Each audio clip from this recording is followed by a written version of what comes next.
Welcome to the Saving Stormwater podcast.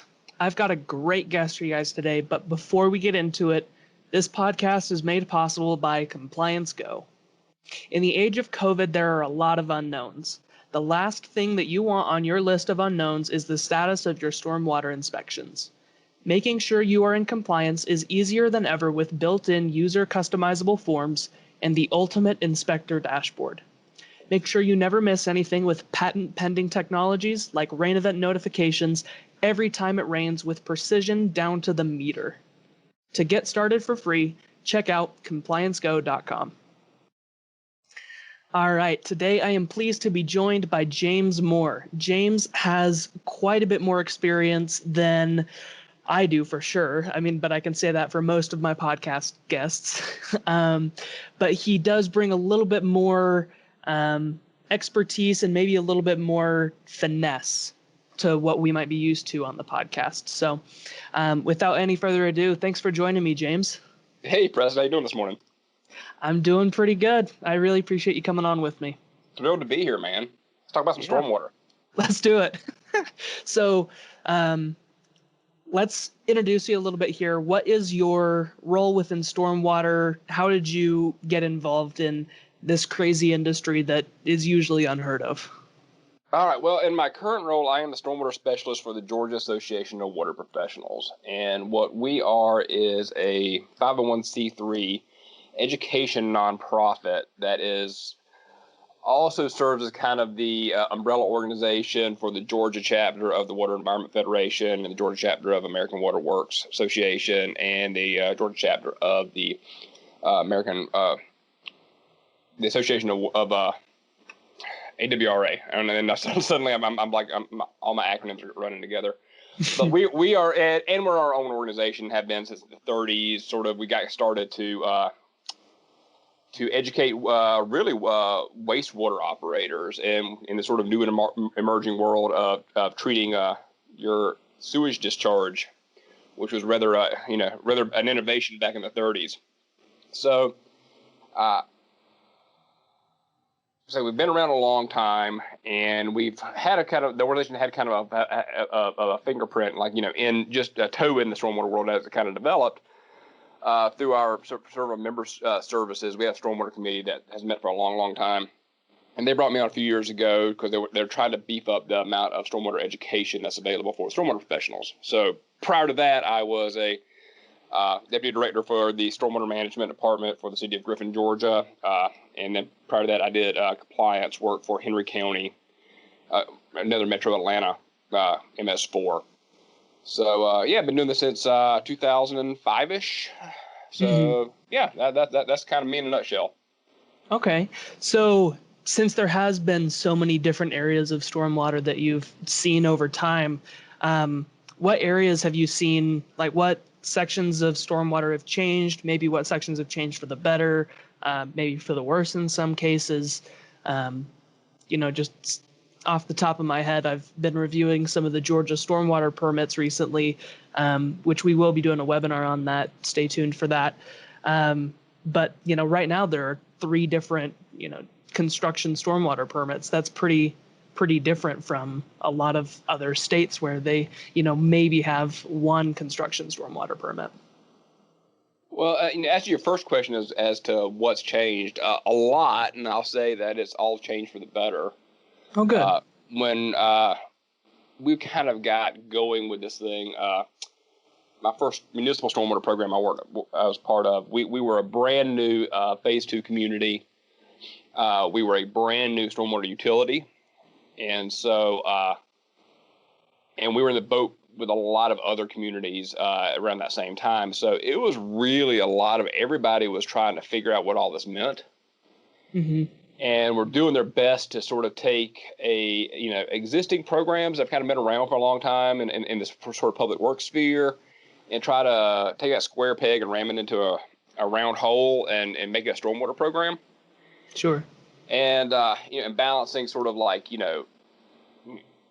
stormwater utility concerns, because now we're, people were saying now we're, taxing on their rainwater, and, there's detention ponds in the back that's grown up, and people are mad about that. And we were trying to really kind of figure out as an industry what we were about.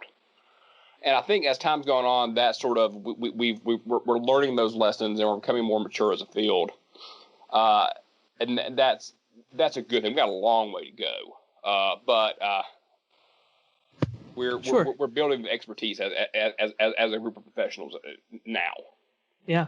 If you don't mind, what's an area where you think there's been a lot of maturation over time? I think a lot of it's going on with probably asset management more than anything else. In the terms that we're realizing that when this a lot of communities, when we got started, we didn't even know where our drainage infrastructure was. It was completely, it had grown up organically, sort of piecemeal over the decades. We knew it was around. We knew sometimes it caused problems. We knew sometimes it went under the road, sometimes it went through people's backyards. But we never really understood kind of like, what it was about. We never approached it as a system. And so the requirements to sort of inventory and map the system has basically led to everyone understanding that this is a system and requires system thinking to be able to address it. So there's still a bit of tension there in between the fact that that basically the MPDS program, the MS4 program in particular, it's a water quality program. Mm-hmm. And most of what folks who are tasked with implementing it, get stuck with dealing with are like sort of infrastructure, public works, and water quantity problems. Because that's what that's what motivates people. Sure. Is it's a little less abstract. And so you had one hand you had a regulatorily driven program, and then the drivers you have from your day-to-day business are not necessarily aligned with those. So that can be tricky, and we're figuring that out as we go. Right. Yeah, that makes sense. Okay, so I kind of want to pivot here. Are there any areas where you're hoping to improve maybe stormwater management or stormwater education or maybe just stormwater awareness? Are there any aspects of the current industry that you see deserving more attention, deserving more, just awareness? Yeah, I mean, there are several. The one that I'm most sort of passionate about, and probably that is a result of my role as somebody who is a stormwater professional who happens to work within a water and wastewater organization, is the fact that those industries, being more mature, they have a really sort of robust and well-defined sort of series of systems of sort of education and certification for them to be able to do their jobs. And as a result, they could take people who are entry level individuals, sort of plug them into this career field and sort of develop them in a very sort of intentional way. So that you end up with somebody who's may have literally started cutting grass. I know people who are like this, who started running the lawnmower at the water treatment plant, who 25 years later are running the plant. And so it is because they have that system of sort of education and certification. Those institutions are in place. They can basically take individuals and mature them through a career path. Stormwater can't do that right now. Right now, if at least I won't speak for other states, but I know a few states are different and actually do have these requirements. If you are an individual tasked with reviewing a set of post-construction development plans on a major development, there's no sort of standard of certification that's required to do that. Now, you might need a PE to actually have stamped it, and that's great. But the person who at the local permitting authority is there to actually be that sort of permittee, sort of first line of defense to make sure they're getting good infrastructure put in the ground. Particularly on the private side, that person, there isn't any sort of recognized sort of standard of education and knowledge that person must have. And I think that's something as we go forward is going to have to change. Yeah, that's a good point. I've never really thought about that. That's a point where, I could see a lot of problems arising where, maybe somebody doesn't necessarily have all the education involved, and that could cause some problems. We get beat up a lot as a field because in some places we're considered anti-development, And it's because, developers will submit these plans, and, they'll submit a roll of plans that'll be, 40, 50 sheets. The stormwater management plan will be, an addendum and like 4 sheets on there.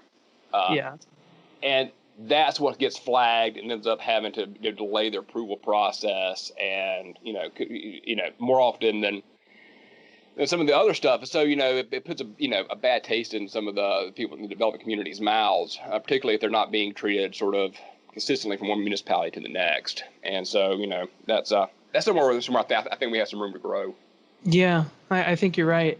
So in terms of finding room to grow, have there been any moments in your career where you've, seen people have that realization of, oh, that's why we do stormwater. That's why that's why we have this 4-page addendum in our development plans. That's why we do this. Have you had any moments like that you'd like to share? It's weird because, yes, I have had those moments, but it's very rarely the person who's submitting the plans who is standing there when you have that moment. Because, so part of that system that makes it so tricky is you have a design professional who is designing the stormwater management plan on the behalf of a developer. Mm-hmm. They get the permits. They hand that over to a contractor. Contractor builds it. Hopefully you have some sort of, you have some boots on the ground that can kind of, keep an eyeball on this stuff, make sure it's going in the ground as designed. Mm-hmm. They finish they close out the project, and, hopefully you have some sort of closeout inspection process locally that you do, and then they're gone. Then that project becomes, a Waffle House, Dollar General, a McDonald's, whatever, you name it. Mm-hmm. And then when problems start creeping up down the road, it is the property owner who ends up having to deal with them and interface with the MS4 at that point to try to get them corrected. And so the people who are around the table when the problem may have started, whether that's an error in design, an error in installation, an error in construction, Sure. those folks are gone by that point.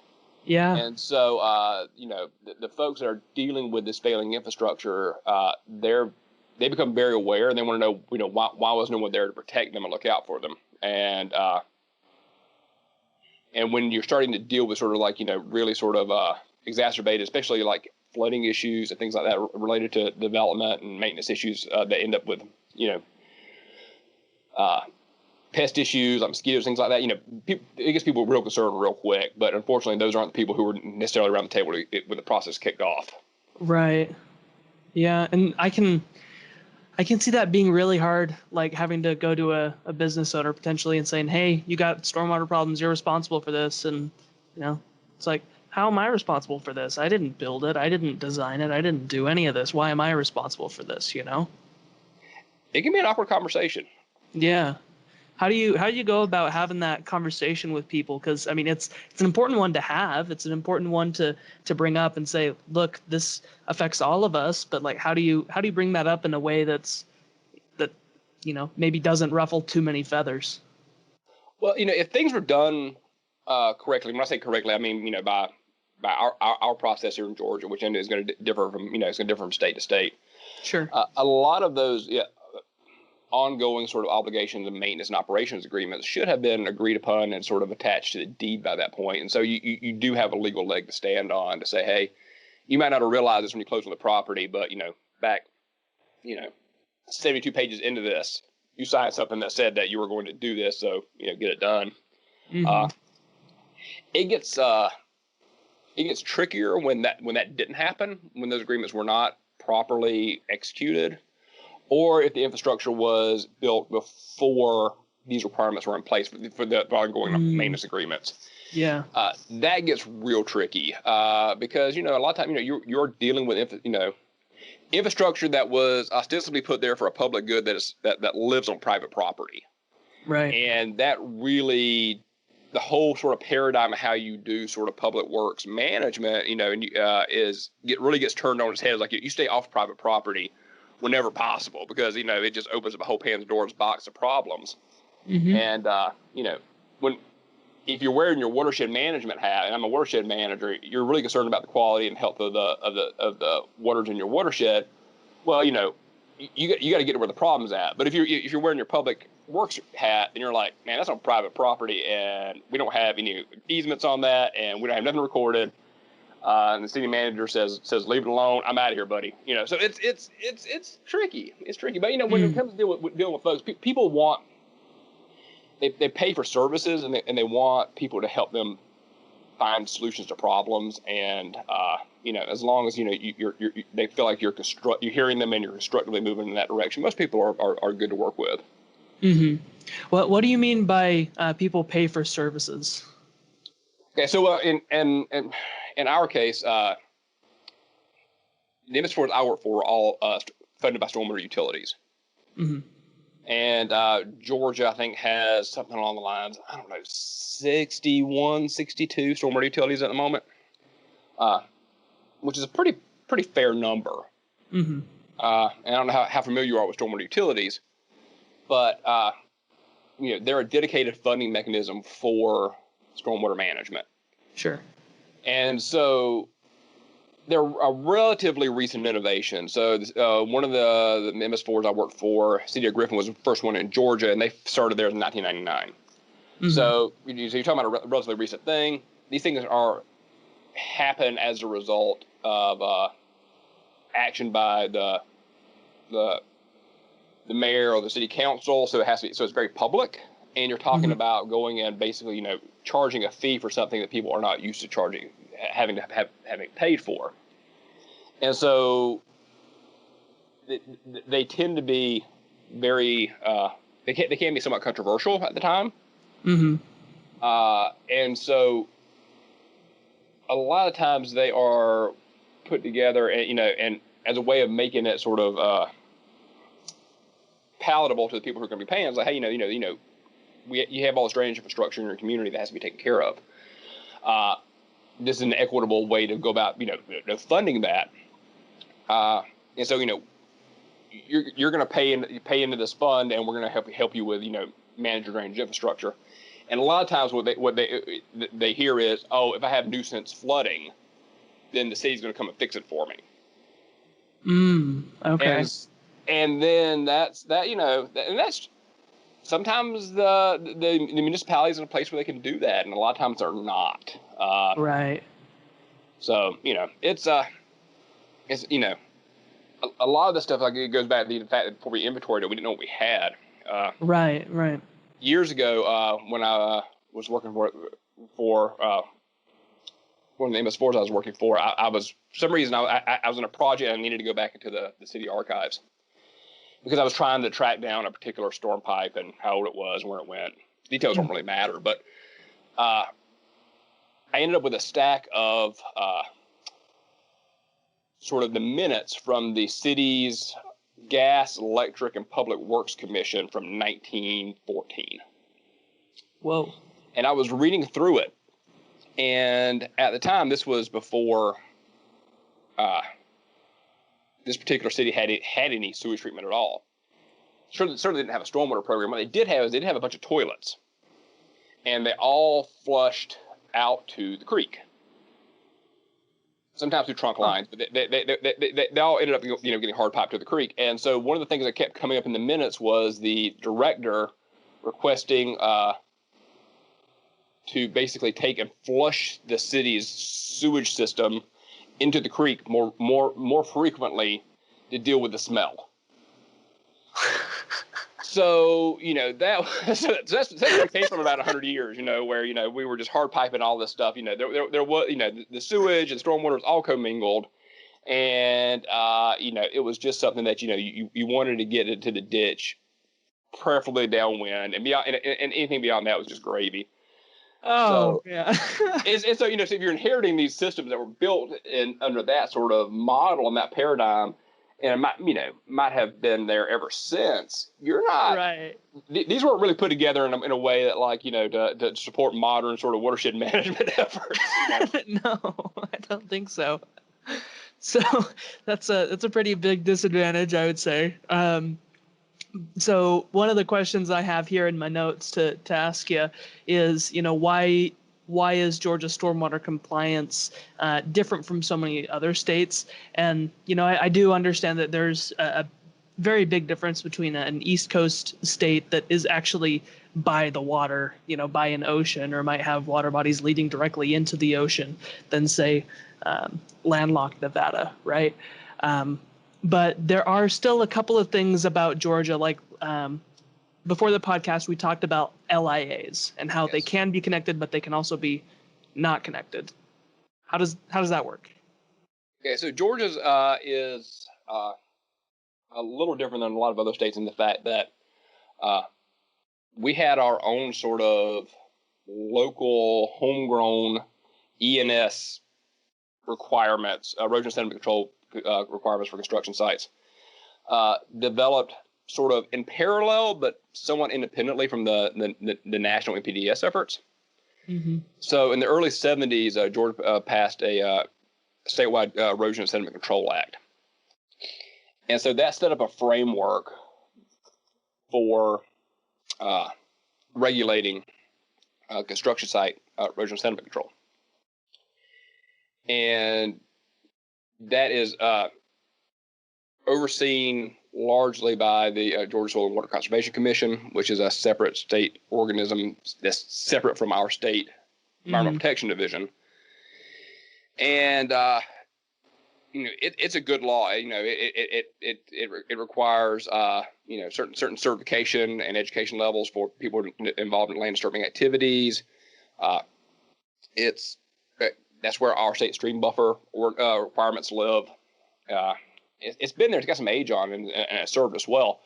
Well, then after it was sort of up and running, you also have a separate construction NPDES regulatory system that kind of got going. That's in some ways kind of duplicative in a way. And then you also have ENS requirements that are part of MS4 permits. And so you end up with sort of a triple track of ENS compliance there. And to further complicate matters is one of the things that under the State ENS Act is that the municipalities have the option to become what they call local issuing authority, meaning that they can basically, pass an audit and demonstrate a certain level of competence that they can review and approve erosion sediment control plans at the local level.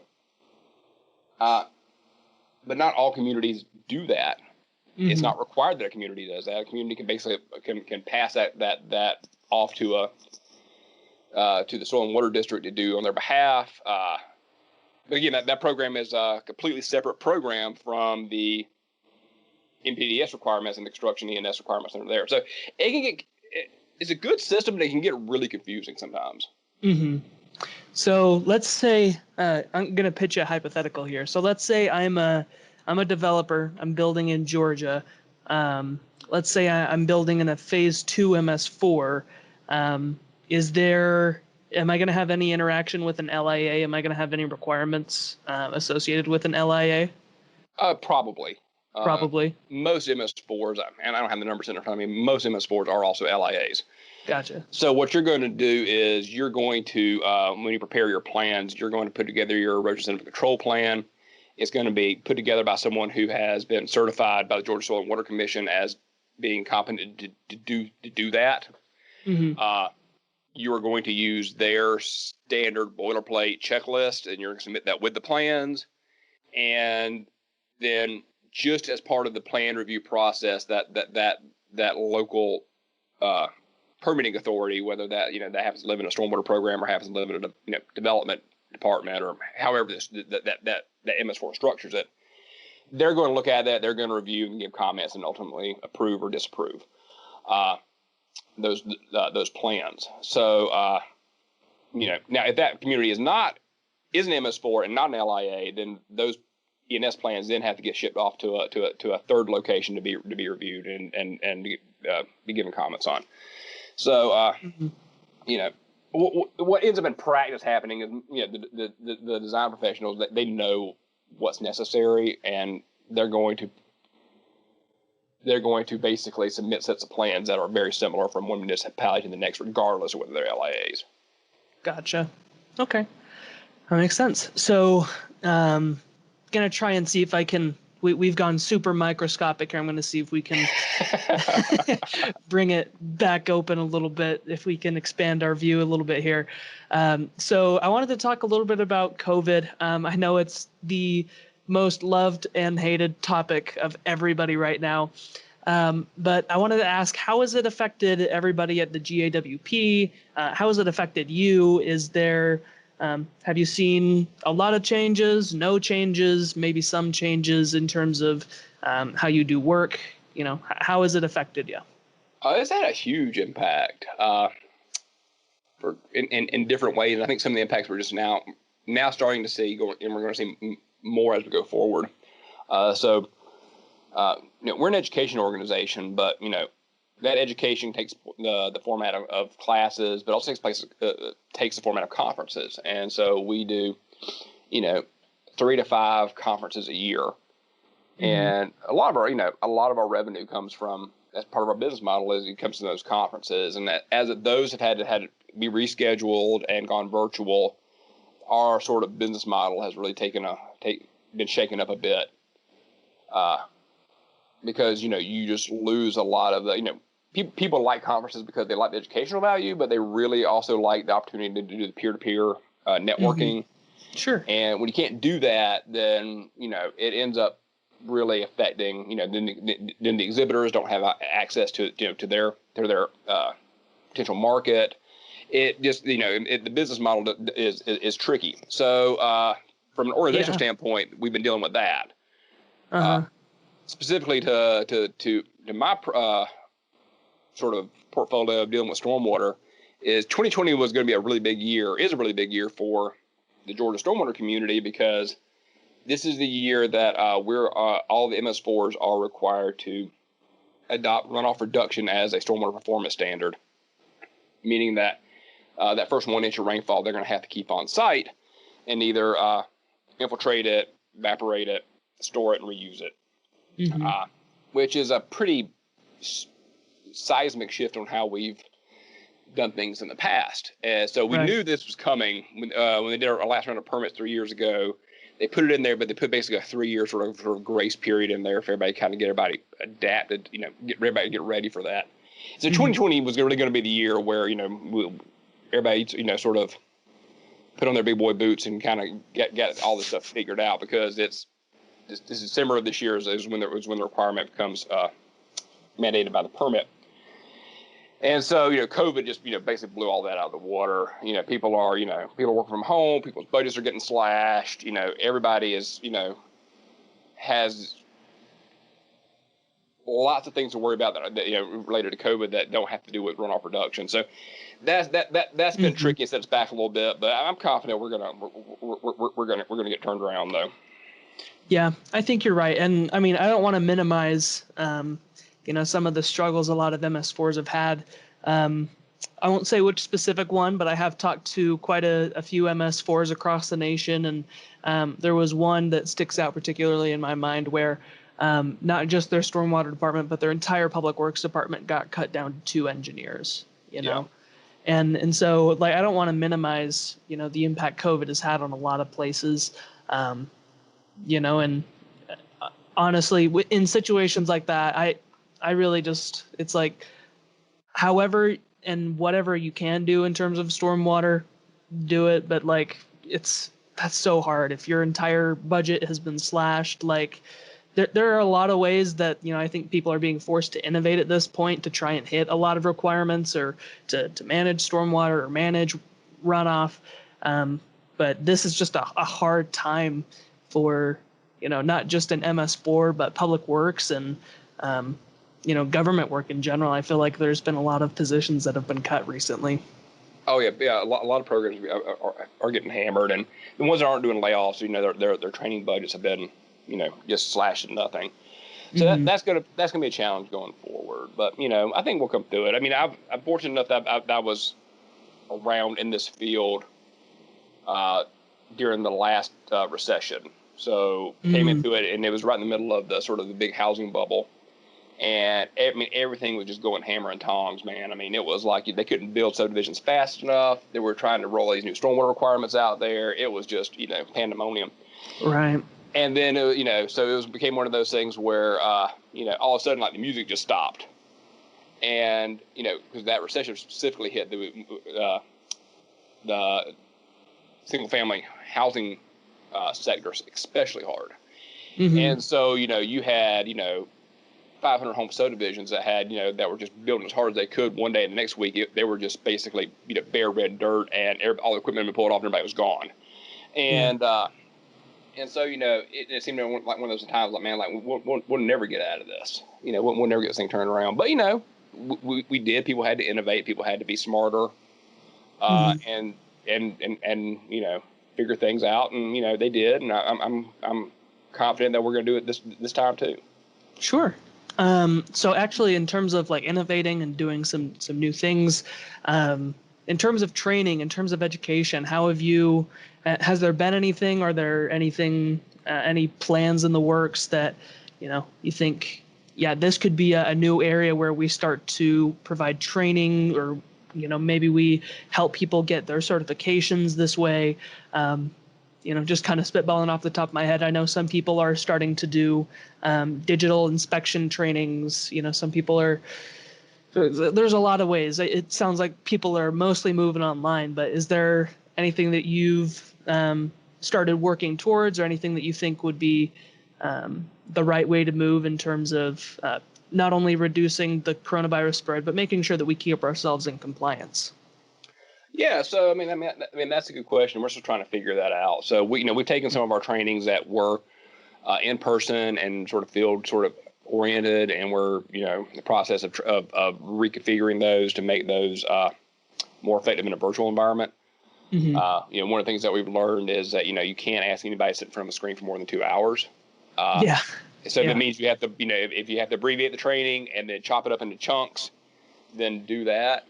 Another thing that we're kind of toying around the idea, I'm not sure exactly how it's all going to come out just yet, but everybody's going virtual, which is in one way actually a huge, really great thing in one particular way, because in the past, we're centered in we're headquartered in Metro Atlanta, and so we have really good participation in our things from municipalities and consultants and engineering firms that happen to be in Metro Atlanta. But Metro Atlanta is not Georgia. And so it's really difficult to get participation from some of the other stormwater practitioners down on the coast or down the other end of the state. Well, if everybody's virtual, those guys are no further away than the guy down the block. So we're getting better sort of geographically. I think we're serving our membership better. So that's good. And otherwise going forward, there seems to be so many trainings out there that one of the things that that we're discussing is there's no single place to go to find them all. That's true. So you have trainings that are being offered by various trade groups. You have trainings that are being offered by various sort of nonprofits, by universities, and everybody's trying to promote them within their own sort of networks. And there's not a lot of cross promotion going on. And maybe this is an opportunity that we can start doing some cross promotion. Yeah. And it's such a broad field that there's nobody who can. There's no single organization or body that can train to a high level across all of it. That's what makes stormwater fun, right? I mean, it's such a broad, is the breadth of it. It's a broad field that allows you to dabble in a lot of really cool stuff. And if you're a generalist by nature, stormwater is awesome. But that also means, I'll be honest with you, I don't know anybody that I've come across that is a rock star at every aspect of stormwater management. It's just too broad. I know rock stars in every field of stormwater management. If you want to talk about hydrology, if you want to talk about the asset management, the customer service, the managing the programs, the engineering. I can find you guys who are subject matter experts in all those fields, but there is nobody who is subject matter in all the fields. So maybe this is an opportunity that we can be more strategic in our partnerships and start figuring out ways that we can kind of help each other out and make sure people have these assets, these training assets are available to them in a way they can access, even if they don't have the budget right now. Yeah, I don't think I could have said that any better myself. But we're a little bit longer than I was expecting to go today, and I don't want to take up too much of your time. So I usually like to leave the last word to you. If there's anything that you want to leave some of our listeners or some of our viewers with. I think that was a really good note that, this is just a community for everybody to be a part of, and we really just need to come together and work together and really network and build up every aspect of stormwater that we can. And I got weaknesses, you got weaknesses, I got strengths, you got strengths. Hopefully we can cover up each other's weaknesses with our strengths. Oh, absolutely, man. I mean, this is one of those things that we're going to figure this out as a community, or we're not. And a lot of this stuff is regulatory is driven by regulations. Regulations aren't going anywhere, but it has to be incumbent on us to be able to take those regulatory obligations and turn those into meaningful impacts to actually improve water quality and improve the communities that we live in. And it's going to take all of us to do it. Mm-hmm. Yeah, couldn't agree more. All right, I think that's the note to end on. Thank you, everybody, for listening to the Saving Stormwater podcast. If you're new to the podcast, make sure to give us a like or a follow, or maybe even subscribe. Really appreciate that. If you want to be notified about some of our other events like our webinars, or you would just like to learn more about stormwater, following our LinkedIn page at Stormwater Go is a great option. We've talked a little bit about training. We've talked a little bit about inspections. We've talked about a lot of things today. Make sure to check out some of the links that we'll have down below. For stormwater inspections, stormwater education, stormwater training, we'll have links to the Georgia Association for Water Professionals. I believe that's what the acronym is, right? Nailed it. Awesome. All right, so make sure to check them out. I'll have them linked below. Thank you guys so much. Appreciate it.